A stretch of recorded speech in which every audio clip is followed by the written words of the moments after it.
চলো কিছু জানি চ্যানেলের তরফ থেকে আপনাদের স্বাগত জানিয়ে আজকে একটা নতুন ভিডিও আপনাদের সামনে উপস্থাপন করতে এসেছি। আজকে যে ভিডিওটা আমি করব আপনাদের সামনে বলবো সেটা হচ্ছে তরল সারের ব্যাপারে। তো আজকে যে বিষয়টার ব্যাপারে আমি আলোচনা করতে যাচ্ছি আপনাদের সামনে, সেটা হচ্ছে ফেলে দেওয়া ফুল। আমাদের প্রত্যেকের বাড়িতেই আমরা দেবতাকে পুজো করি বা কোনো ধর্মীয় অনুষ্ঠানে পুজো আচ্ছা হয়, পুজোর যে ফুল দিয়ে আমরা পুজো করি দেবতাকে, সেই পুজোর ফুল আমরা কি করি, পুকুরে বা জলাশয়ে ফেলে দিলে কি হয়, জলাশয় বা পুকুর যেমন দূষণ হয়, তো সেটাকে আমরা যদি না করে আমরা যদি সেই ফুলগুলোকে, ব্যবহৃত ফুলগুলোকে জলের মধ্যে আমরা ফেলে, একটা পাত্রে জল রেখে ফেলে তাতে যদি আমরা পচিয়ে নিতে পারি, 6 দিন 7 দিন 8 দিন রেখে পচিয়ে নিয়ে সেই জলটা ছেঁকে যদি আমরা গাছে ব্যবহার করতে পারি, তাহলে দেখা যায় যে এনপিকের সাথেও, এনপিকে তো দরকার, একটা গাছকে বাঁচাতে গেলে নাইট্রোজেন, ফসফরাস, পটাশের ভূমিকা রয়েছে, মুখ্য ভূমিকা। তাছাড়াও কিছু মাইক্রোনিউট্রনও গাছের দরকার। তো এই ফেলে দেওয়া ফুল থেকে আমরা কি করি, মাইক্রোনিউট্রন পাই, ম্যাক্রোনিউট্রন যেমন কিছু পাই, তার সাথে আমরা মাইক্রোনিউট্রনও কিছু এর সাথে এই ফুলের নির্যাস থেকে পেয়ে থাকি। তাই আমরা এই ফেলে দেওয়া ফুলটার থেকে যে তার তরল সারটা করব, সেটা কিভাবে করব সেটা আপনাদের সামনে আমি করে দেখাচ্ছি। আপনারা একটু ধৈর্য ধরে দেখুন।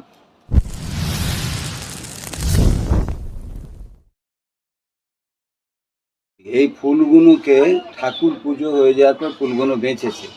এই ফুলগুলোকে আমি, এই যে বালতি দেখছেন, এই বালতিতে আমার 2 লিটার জল আছে। এই বালতিতে 2 লিটার জলের মধ্যে এই ফুলগুলোকে আমি ফেলে দেবো। ঠিক আছে, ফেলে দিলাম। তার মাঝে আমি এসে ওই 2 দিন ছাড়া ছাড়া ক্লকওয়াইজ অ্যান্টি ক্লকওয়াইজ একটা লাঠি দিয়ে ঘুরিয়ে রেখে আবার চাপা দিয়ে দেবো। এই যে ফুলের বালতিটা দেখছেন, রোজ ঠাকুর পুজোর পরে যে ফুলগুলো বাঁচে সেই ফুলগুলো এই বালতির মধ্যে ফেলছি। আজকেও কিছু ফুল এই দেখুন ফেলে দিচ্ছি। এই ফুলগুলো এখানে ফেলে দিলাম, এমনভাবে রোজ পচবে। এই ফেলে দেওয়ার পর একটা দণ্ড মতন কিছু নিতে হবে, নিয়ে এইটাকে এইভাবে নাড়তে হবে, এইভাবে রোজ একটু করে নেড়ে দিতে হবে।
বন্ধুরা, ওই নির্যাসটা, ফুল পচা নির্যাসটা আপনারা ছেঁকে নিয়েছিলাম, আপনারা দেখলেন।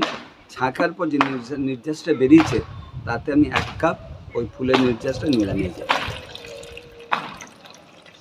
এর সাথে 1:1 সম পরিমাণে আমি জল নিলাম। 1:1 রেশিওতে আমি মিশ্রণটাকে তৈরি করলাম। ফুলের নির্যাস 1 কাপ আর 1 কাপ জল। এবার এটাকে ভালোভাবে ফেটে নিলাম। নিয়ে কি করব, আপনার আমাদের গাছের গোড়াগুলোতে দিয়ে দেবো। কিন্তু এই তরল সার দিতে গেলে মাটি শুকনো অবস্থা দেওয়ার নিয়ম নয়। এই তরল সার ব্যবহারের আগে টবের মাটিটাকে একটু ভিজিয়ে নিতে হয়।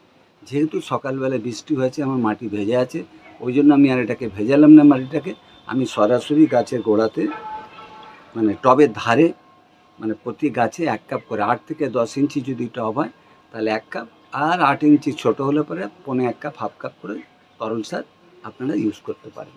ঠিক এইভাবে যেমনভাবে আমি করলাম।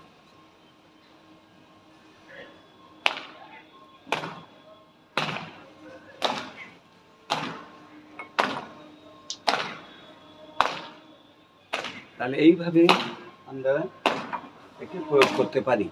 এবারে যত আপনার গাছ আছে সেই মতন ওই রেশিওতে দিয়ে আপনি দিতে পারেন। এতে দিলে কি হবে, এর উপকারিতাটা কি না, ম্যাক্রোনিউট্রিয়েন্ট এবং মাইক্রোনিউট্রিয়েন্টের কিছু পুষ্টি গাছের থেকে পায়, নিউট্রিশনগুলো পায়। তার ফলে কী হয়, গাছের বৃদ্ধি হয়, গাছের কী হয়, ফল ফুল তাড়াতাড়ি আসে এবং ফল ফুল ধরে রাখতে পারে, গাছের শ্রীবৃদ্ধি বাড়ে। তো আশা করছি এই ভিডিওটা আপনাদের ভালো লাগলো। যদি আপনাদের ভালো লাগে এই ভিডিওটা দেখে, তাহলে অতি অবশ্যই আপনারা আমাকে লাইক করবেন, কেন আপনাদের এক একটা লাইক আমার কাছে খুব মূল্যবান। তা আপনাদের অনুরোধ করব যে ভালো লাগলে অতি অবশ্যই লাইক করবেন ভিডিওটাকে। আর যারা সাবস্ক্রাইব করেছেন তারা তো আমার ভিডিওগুলো আপলোড করলে অটোমেটিক্যালি তারা দেখতে পাচ্ছেন, তাদেরকে অসংখ্য ধন্যবাদ। আর এখনও যে বন্ধুরা সাবস্ক্রাইব করেননি তাদের কাছে আমার অনুরোধ রইল, তারা অতি অবশ্যই সাবস্ক্রাইব করবেন। সাবস্ক্রাইব করে পাশে থাকা বেল আইটেমটা ক্লিক করবেন, করে অল করে দিলে পরে পরবর্তী এই ধরনের ভিডিও যখন আমি আপলোড করব আপনাদের কাছে অটোমেটিক্যালি চলে যাবে, আপনারা জানতে পারবেন। এই বলে আজকের মতন আমি আমার ভিডিওটাকে শেষ করছি। আর আশা করি আপনারা সকলে ভালো থাকবেন, সুস্থ থাকবেন, এবং পরবর্তী ভিডিওতে আমি আবার আসছি।